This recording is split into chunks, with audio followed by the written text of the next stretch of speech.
Most men stop 5 minutes before the miracle, not because they were too weak, but because they misread the silence. They mistook resistance as a sign to turn around instead of the signal to press forward. Let me tell you the truth.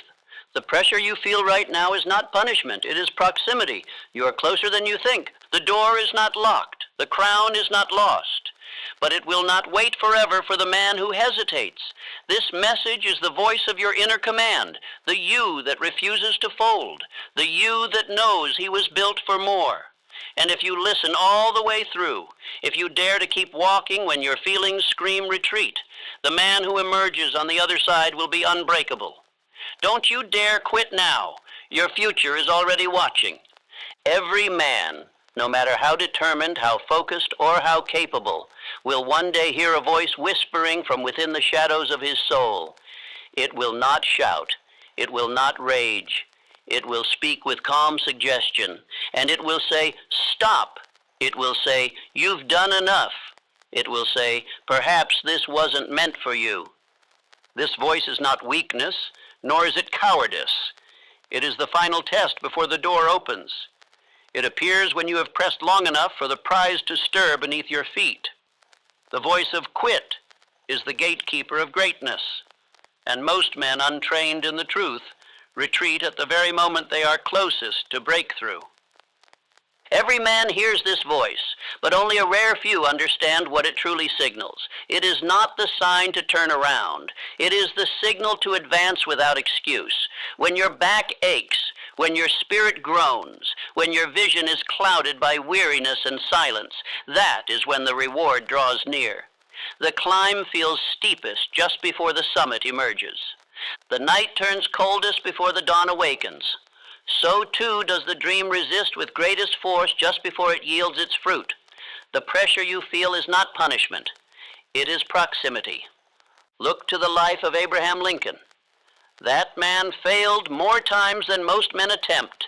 He lost elections, endured ridicule, navigated personal sorrow and national division. He stood often alone, as the union he swore to preserve seemed to fracture at every seam. He was not chosen by ease. He was chosen by perseverance. And yet, at every turn, when he could have quit and been justified in the eyes of men, he did not. He was never celebrated for his comfort. He was crowned for his refusal to break. The greatness of his legacy was not forged in moments of applause, but in years of silence, doubt, and opposition. You must understand this. The furnace is not a place of failure. It is the workshop of destiny. Fatigue is not the enemy. It is the proof that you are at work upon something worthy. Most men have been taught the lie that exhaustion is a reason to stop. That weariness means you've missed your way. But I tell you now, fatigue is the forge. It is in the ache of continuation, the tremble of yet another step forward, that your soul is purified of weakness. The man who keeps walking while bleeding is the man who becomes legend. Every time you stop short, every time you delay the next call, skip the next task, abandon the next discipline, you train your spirit to kneel before hardship. But the man who says, I will walk one more step, and then another, he does not merely continue, he conquers, he does not survive, he ascends. I ask you now, are you stopping because your mission is complete or because you are afraid? Are you stepping back because the goal has been won, or because you are listening to the old voice of hesitation dressed once again in the cloak of fatigue? If the fire still burns, even faintly, you have no right to sit. You have no permission to quit. For the fire was not placed in you to entertain, it was placed in you to build. A man's character is not tested in his moments of victory. No, his true identity is revealed in the hours when he is weary, alone, misunderstood, and unseen. When applause has faded, when results have not yet arrived, when the world is silent and the load is heavy, that is when the real decision must be made. You do not finish because the wind is at your back.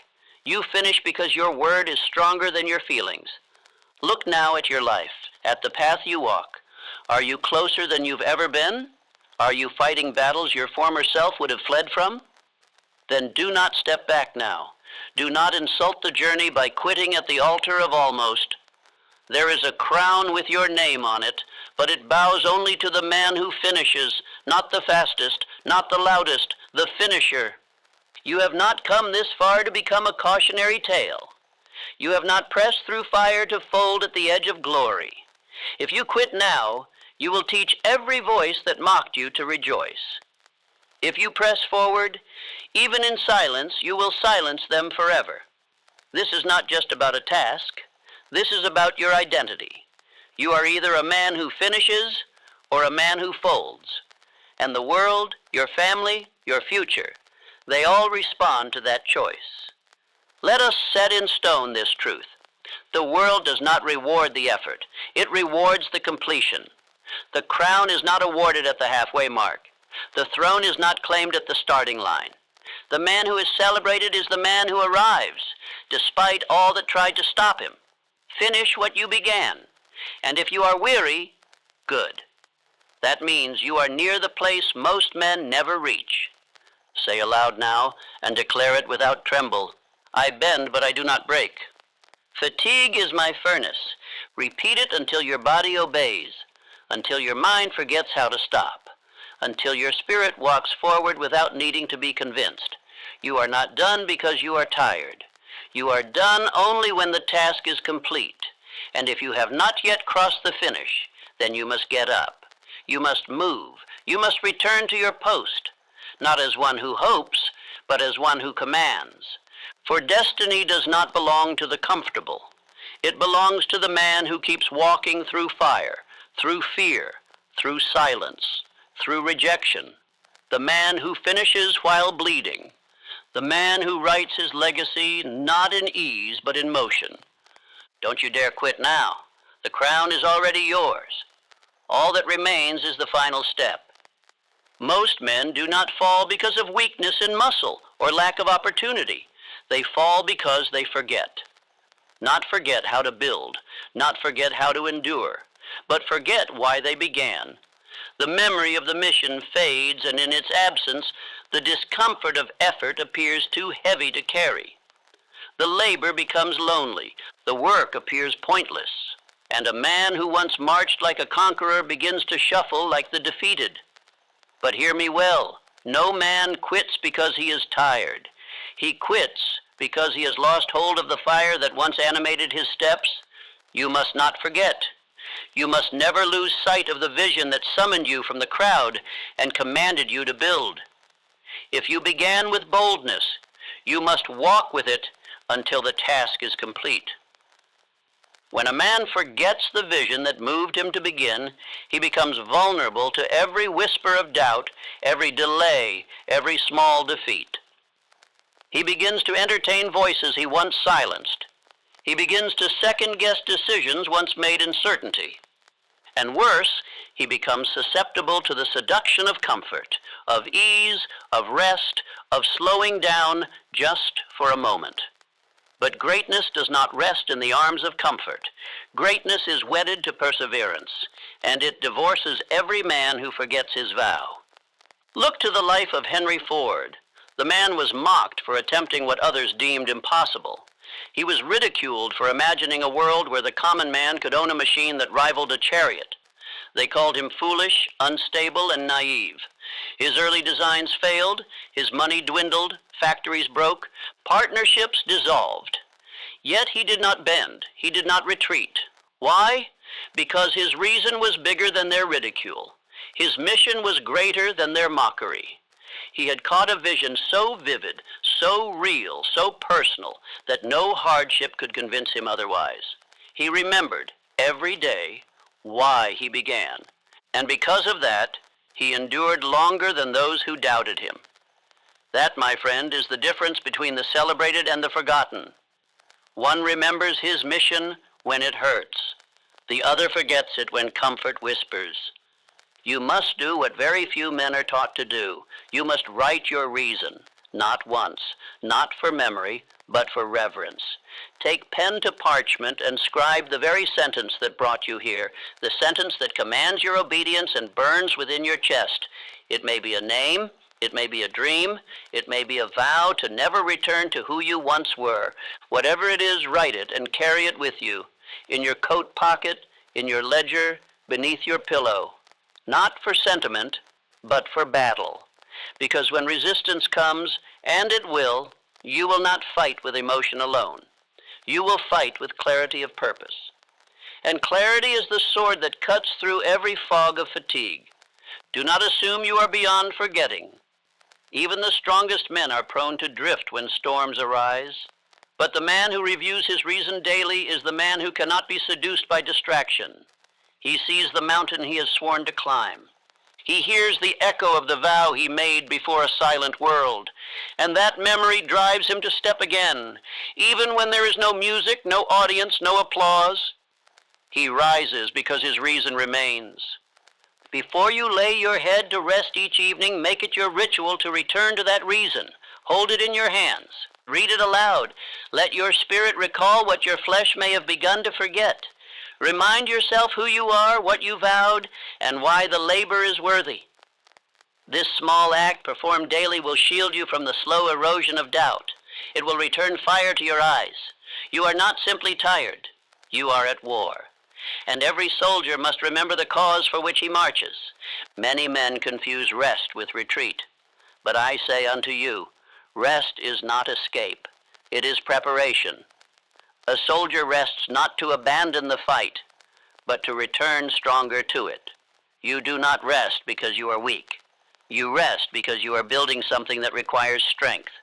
Let your rest serve your mission, not replace it. And let your mission be so deeply etched into your soul that even sleep cannot steal it. Understand this. Your reason is your compass.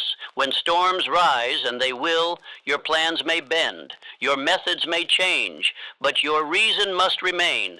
If you protect it, it will protect you. It will anchor you when all else wavers. It will whisper strength into your spine when every part of you wants to turn back. And in time, that reason, once written in ink, will be engraved in identity. You will no longer need to search for discipline. You will become discipline. You will not need to search for courage. You will become courage.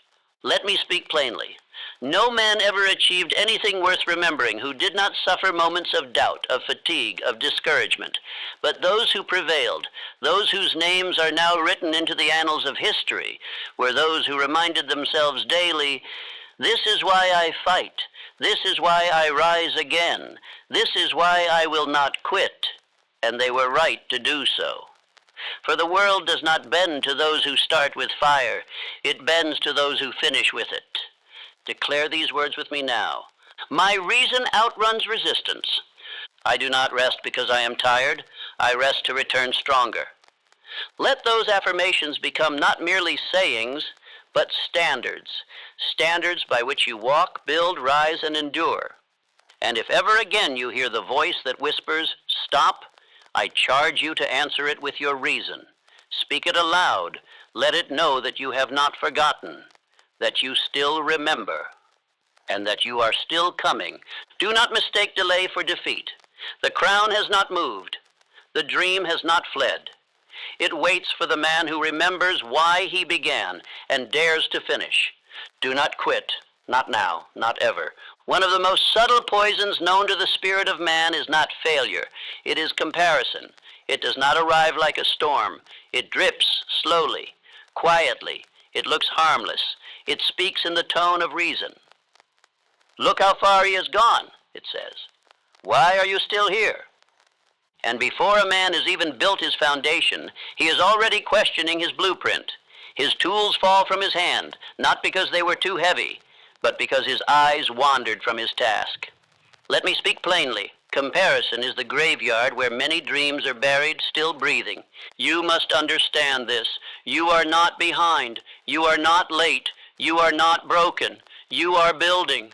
And no man ever built a cathedral while looking sideways. His eyes were set on stone and sky. But too many men destroy the work of their hands because they are watching the towers others have already raised. They forget that greatness is not inherited. It is assembled brick by brick. They forget that the structure they admire once began as dust and vision, same as theirs. And because they forget, they quit. Not because they lacked power, but because they lacked patience. The greatest deception in the world is the illusion of someone else's pace. You do not know the storms he weathered. You do not know the battles he fought in silence. You see his harvest, but not his tilling. You see his victory, but not his vigil. You see the crown, but not the calluses. And so you assume you are behind, when in truth you are simply at the beginning. But beginnings are sacred. They are pure. They are where identity is forged and doubt is drowned.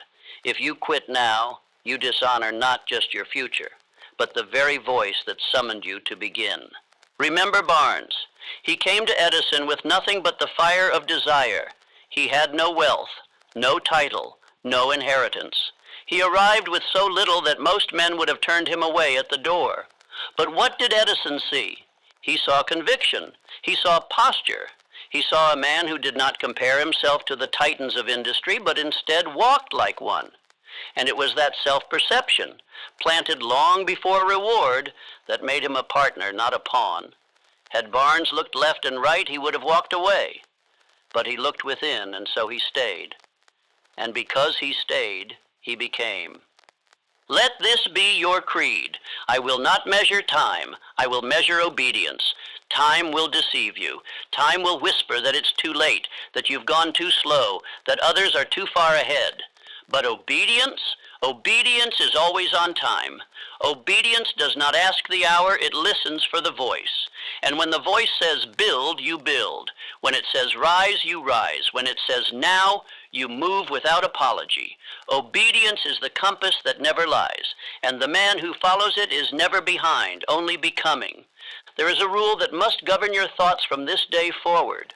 Write it, engrave it, speak it aloud each morning. The only competition is my own hesitation. No man on this earth can delay you, limit you, or defeat you more than your own doubt.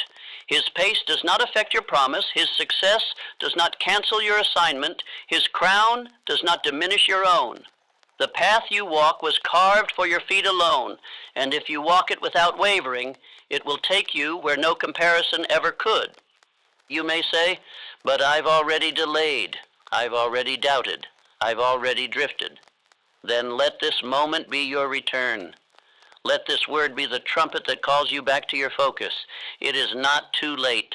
Your dream has not fled. It waits for the man who dares to shut his eyes to distraction and open them to destiny. You do not need their timeline. You need your tenacity. You do not need their approval. You need your persistence. You do not need to move like them. You need to move like you, decided, disciplined, and undistracted. Every great monument was once invisible. Every legacy began as silence, and the men who made them real were those who kept building while no one watched. They did not compare. They did not compete. They constructed. Their bricks were decisions. Their cement was consistent. Their reward? A life the doubters could not explain and the imitators could not replicate. You are no different. You were sent to build. And to build, you must first silence every voice that would pull your eyes from your path. Declare this with me now. I walk my path as if no other exists. Comparison is the thief of my throne. Let these words become more than sentences. Let them be the sword that cuts away distraction, the hammer that shapes your resolve. Every time you are tempted to measure your progress against another, remember, kings do not glance, they govern. They are too focused on their rule to envy another's reign.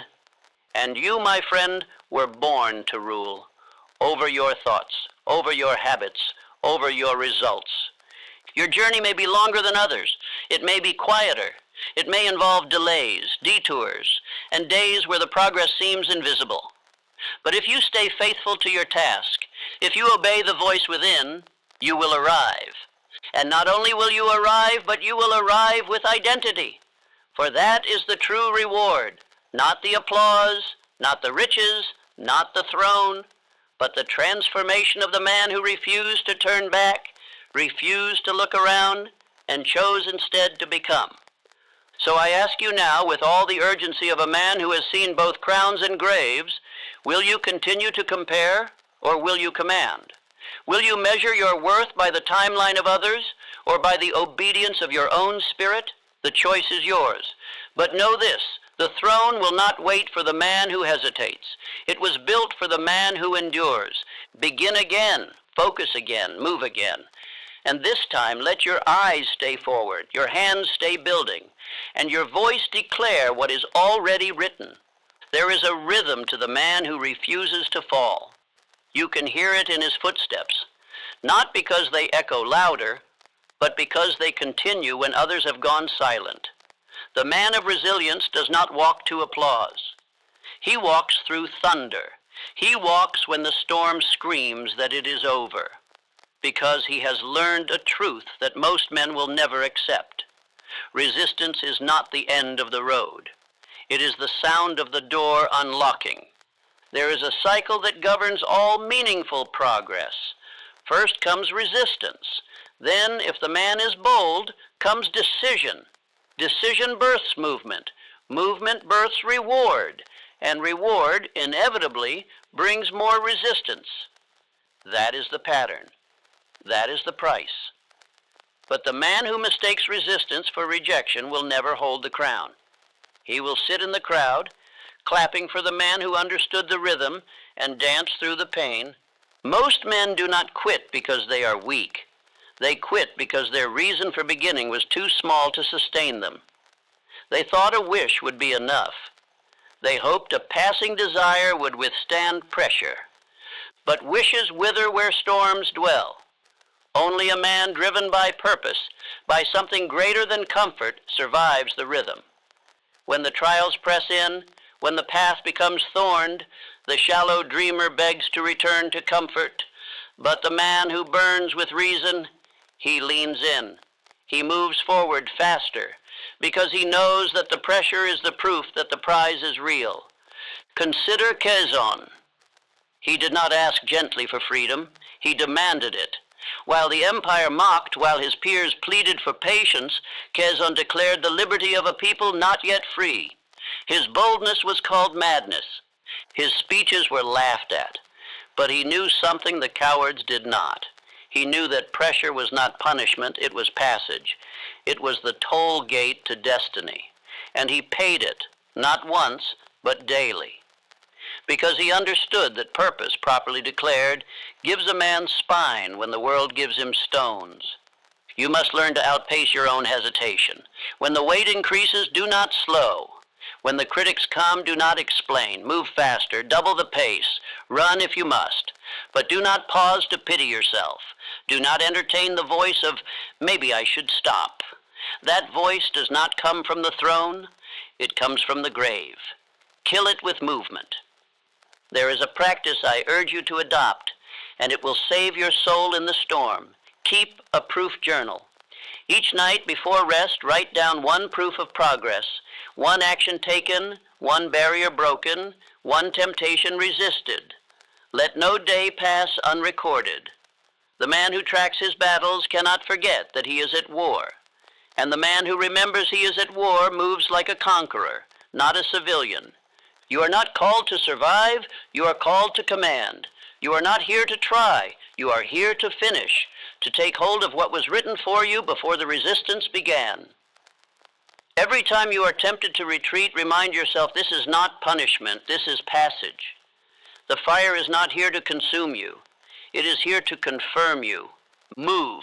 Move not because it is easy, but because the cost of quitting is too high to bear. Move not because others understand, but because you understand.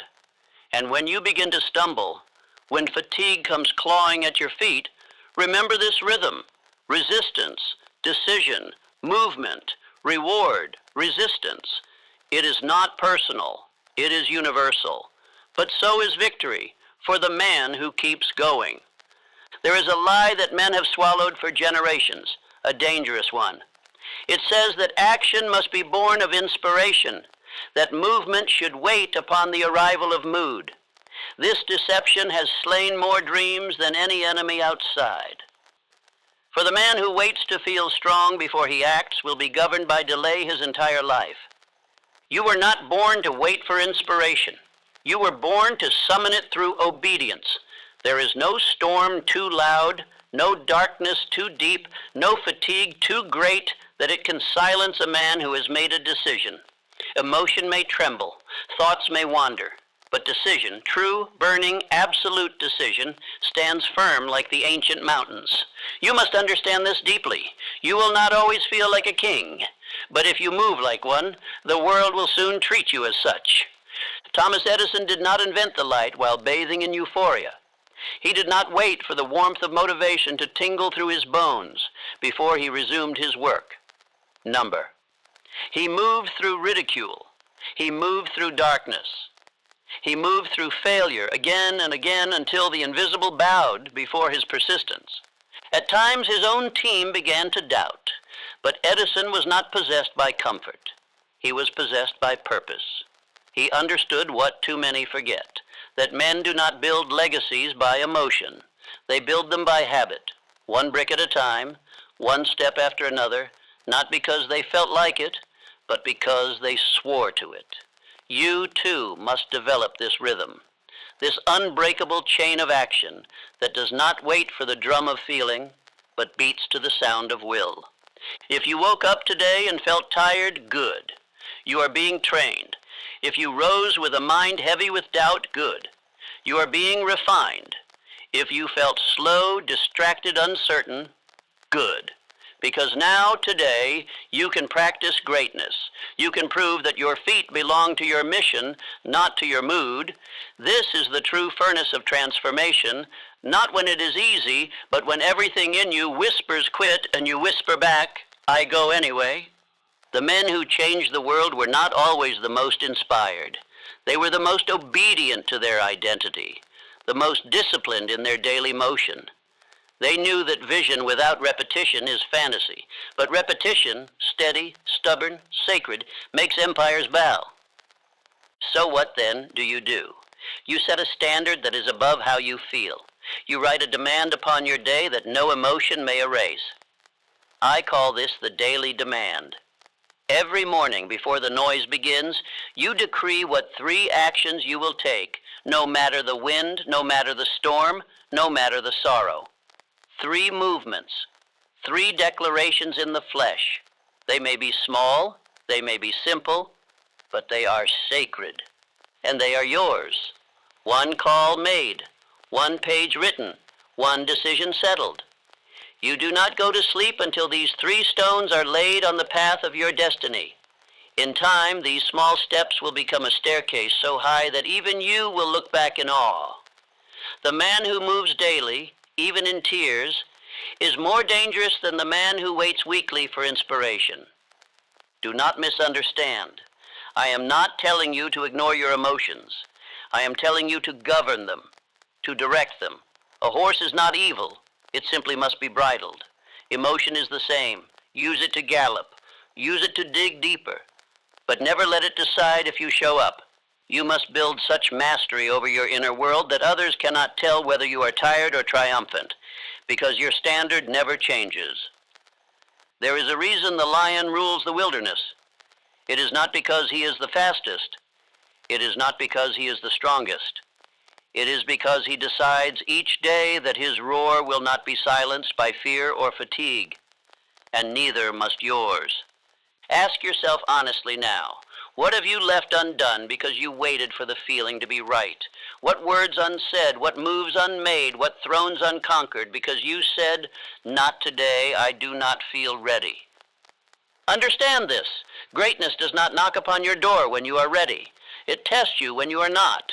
And in that moment, the man who moves earns his place in the story of history. You do not need another spark. You need another step. You do not need another sign. You need a sentence written with your own hand, promising that this day will not be governed by the ghost of hesitation. There is a deeper truth still, one that few speak aloud, but all great men know. Consistency is not glamorous, but it is godlike. The repetition of noble acts, done in silence, done in solitude, done without applause, that is where the giants are forged, that is where fortresses are built. And when the world finally looks your way, it will seem as if you rose suddenly. But you and I will know better. You did not rise suddenly.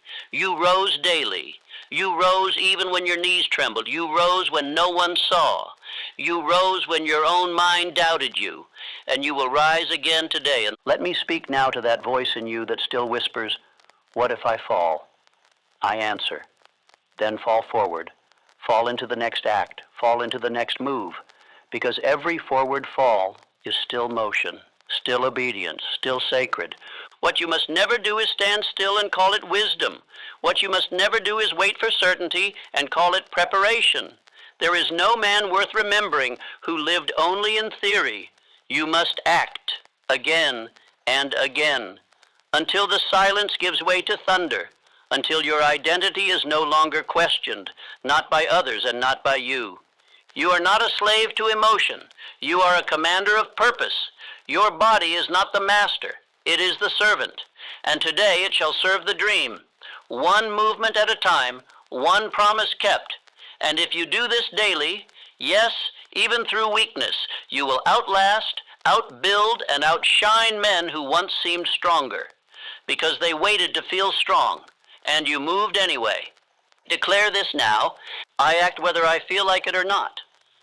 My dream respects my discipline. Emotion does not govern me. Identity does. I am not a man who begins. I am a man who finishes. And then rise. Let others wait for inspiration. You will build it with your bare hands. There is a price for quitting, a price not written in coin nor measured in time. It is paid in silence. In the dark hours of night, when the lights are off and the applause has faded, the man who walks away from his mission teaches his soul that he cannot be trusted. He trains his spirit to abandon the post when pressure mounts. And no man who abandons his post when the trumpet sounds can ever command the respect of fate. Let it be written into your mind that quitting is not neutral. It is costly. Every time you break an inner vow, you fracture the bridge between your identity and your destiny. This is no theory. This is law. Consider Andrew Carnegie. There were seasons when the market turned against him, when critics declared his empire was too bold, too fast, too ambitious. Steel prices collapsed. Competition mounted. Doubt whispered. Yet Carnegie did not retreat. He expanded. He doubled down, reinvested, reorganized, and recommitted. While others fled, he forged. And in doing so, he taught his soul the truth. We are not the kind who flee at the first storm. We are the kind who command the weather.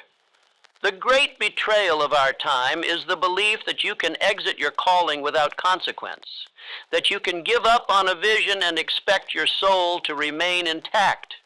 But I tell you plainly, every time you step back from what you know is yours to do, a piece of you dies. Not the visible man, no.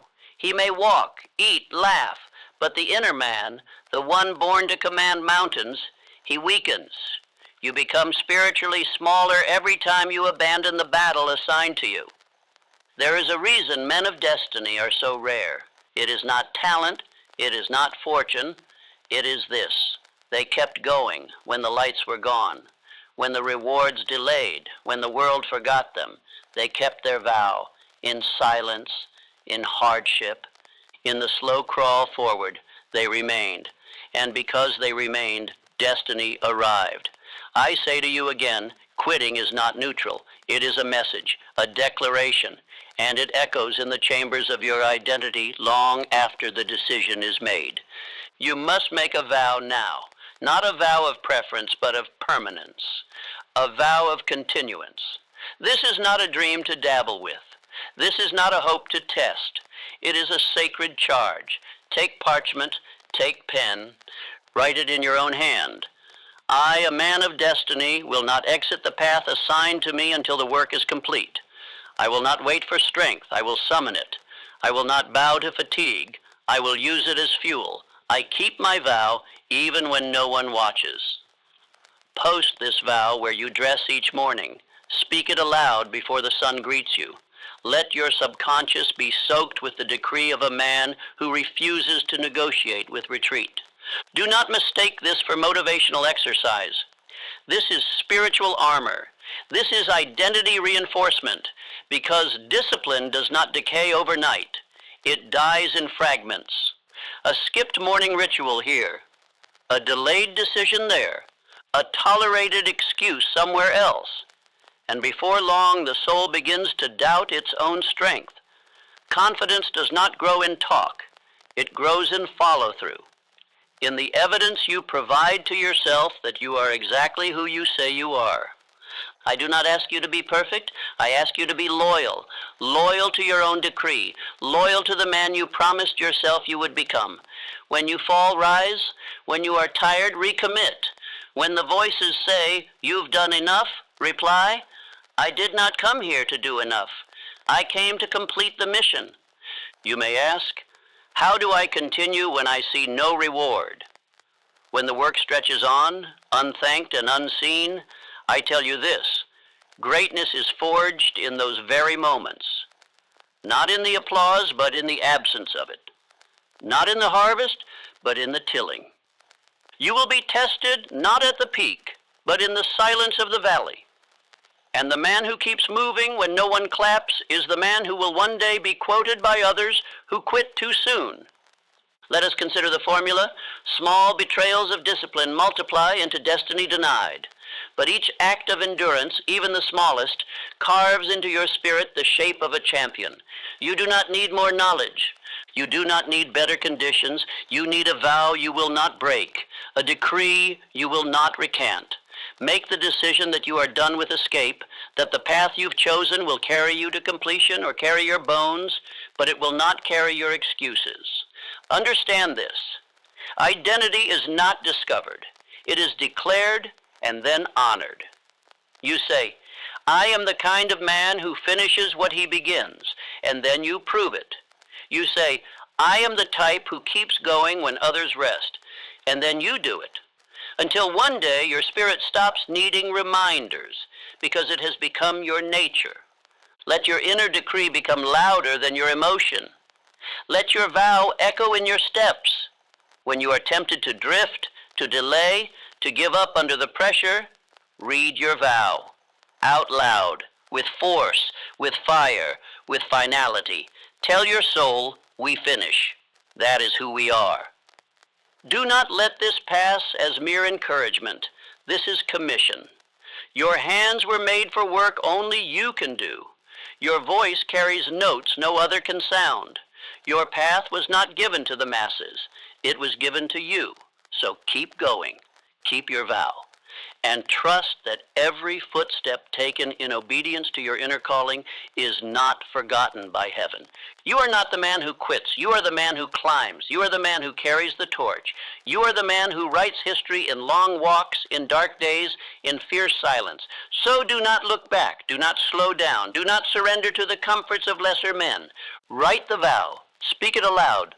Burn every exit. And declare now, "I keep my vow, even in silence." Every act of endurance engraves greatness into my soul. Don't you dare quit now. The crown is already yours. There comes a moment in every man's journey when the path is not blocked by stone, nor guarded by enemies, but by the ghost of his former self. It is not the weight of today's task that breaks him. It is the echo of every yesterday he did not complete. Every vow he did not honor, every step he chose not to take. Understand this: most men do not fall because of what lies ahead, but because of what still lives within. They are dragged backward by the memory of failure rather than pulled forward by the magnet of destiny. If you are to finish the road you have begun, you must put to death the man who fears repeating the past. A man will never outrun the battle he refuses to face inside himself. He may dress like the victor. He may talk like the winner. He may even take a few public steps toward his aim. But the true war is not with the world. The world simply reflects the man. The true war is between the self he sees in the mirror and the self that was sent with a mission. When the gap between those two widens, weakness sets in. The only way to close it is through motion. Through a daily declaration, "I am no longer the man I used to be, and I prove it by how I move today."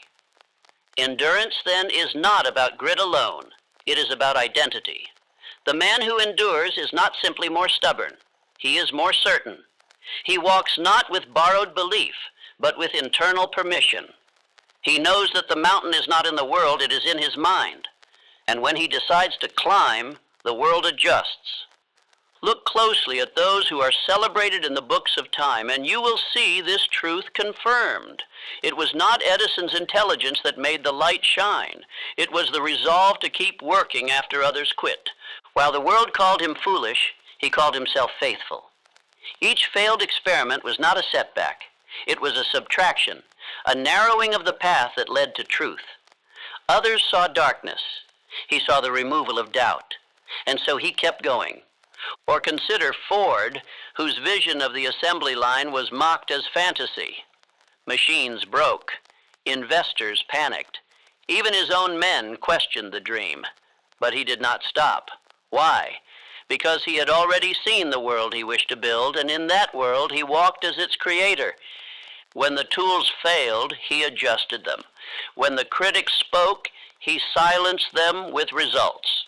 He kept moving, not because the path was clear, but because his vision had already conquered the terrain. And then there is Quezon, who defied the dominion of empire not with army nor sword, but with a voice that refused to kneel. The Philippines did not gain its dignity through ease. It was born through friction, through defiance, through a man who, when told to sit, stood taller. His name endures because he endured. And who can forget Barnes? He arrived at Edison's doorstep with no resume, no inheritance, no proof of value. But he walked with the stride of certainty. While others applied, he declared. While others hesitated, he asked for the impossible. He slept on benches, but in his mind he already held keys to the front office. His feet were on concrete, but his soul had already crossed the finish line. What was the difference between Barnes and the thousands who never tried? He stayed. He kept showing up. And he was crowned, not because he was lucky, but because he refused to leave. This, then, is the truth you must engrave into your soul. You win not because the road is clear, but because you walk anyway. There is a crown of completion, but it is not given to the loud. It is not given to the fast. It is not given to the man with perfect conditions. It is only given to the one who keeps walking after the applause fades, after the first fire dies, after the resistance thickens. You may be tired. You may be uncertain. You may not yet see the full staircase. But if the dream still breathes within you, you are commanded to climb. There will come a day when others ask how you did it, and your answer will not be a list of resources, nor a timeline of plans. It will be one sentence. I did not quit. And so I tell you this, hold your vow, grip it with both hands, and do not let go. When your mind whispers reasons to stop, speak louder. When your feet ache, walk slower, but do not stop. When no one claps, clap for yourself. The man who keeps moving without external reward is the one who one day commands it. You are not being tested in strength alone. You are being tested in loyalty to your future, to your purpose, to your God. If you quit, you will teach your soul that your word cannot be trusted. And once a man's soul doubts his own word, he is no longer fit to lead even himself. So remember this, the greatest enemy is not the critic, not the economy, not the obstacle. It is the memory of the man you used to be, the one who quit, the one who delayed, the one who hid. Every step you take now is not just toward a dream, it is away from the grave of the self that once betrayed it. And now I say these words aloud with you, I do not stop, I finish. Greatness is in motion and I am its carrier. Don't you dare quit now, the crown is already yours. Let the man who you are becoming meet you in motion. Keep going. There is a kind of man the world cannot defeat, not because he is the fastest, nor the strongest, nor the most learned, but because he is the one who, when met with resistance, does not flinch. When praised, he does not stall, and when forgotten, he does not fade. he keeps going. While others sleep, he plans. While others complain, he moves. While others retreat, he repeats the vow that crowns him, I will not kneel. Victory does not fall upon the man who once desired it. It belongs to the man who decides and then walks through the valley that separates want from worth. It is not talent that carries him. It is not education. It is not applause. It is endurance. The quiet, often painful resolve to move again when everything in him whispers stop. There is no more dangerous sentence than this, I'll return later. For that sentence has buried more dreams than failure ever could. Later is the graveyard of vision. It is where kings go to become peasants. It is where architects lose the blueprint. It is where greatness, once hot with fire, goes cold in the tomb of excuse. The man who whispers later to himself has already betrayed his crown, and the soul once betrayed will begin to close its gates. If you are to be counted among the rare, among the builders, the finishers, the faithful, you must write your endurance creed. One sentence, one line, one weapon. Not for the days when motivation runs hot, but for the nights when you feel forgotten, when the finish line disappears in fog. Your endurance creed is the sentence you will whisper when fatigue knocks, when no one watches, when applause is long gone, when the resistance thickens and you are left with nothing but the man in the mirror and the promise he made.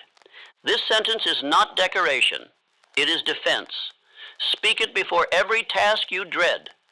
Speak it when the mind drifts. Speak it when results seem delayed and the temptation to pivot feels justified. This line is the rope that ties you to the version of yourself that cannot be shaken. Let me be clear. The world does not need more brilliant men. It needs more unbreakable men. For brilliance fades in the heat of resistance, but endurance turns ridicule into reverence. The one who outlasts the storm becomes the one whose story inspires others to rise. The world bows to the man who outlasts opposition, because opposition is the rite of passage every great one must endure. He who kneels is forgotten. He who stands is remembered. Now, I issue a challenge not of theory, but of action. Revisit the one task you have left unfinished. Go find it. The page left blank. The letter never sent. The decision forever delayed. The promise you once whispered in fire but abandoned in fog. Pick it up. Look at it with new eyes. And act. Not when the wind returns to your back, but precisely now, when the air feels still, when energy feels distant. For this is the only moment that builds the soul. What you do when you feel nothing determines everything you later receive. This is the moment most men walk away. They convince themselves that rest is wisdom, when really it is fear in disguise. They tell themselves that their timing must be better, when really they have traded timing for trembling, but not you. You must choose one act of perseverance today. It need not be grand. It must only be real.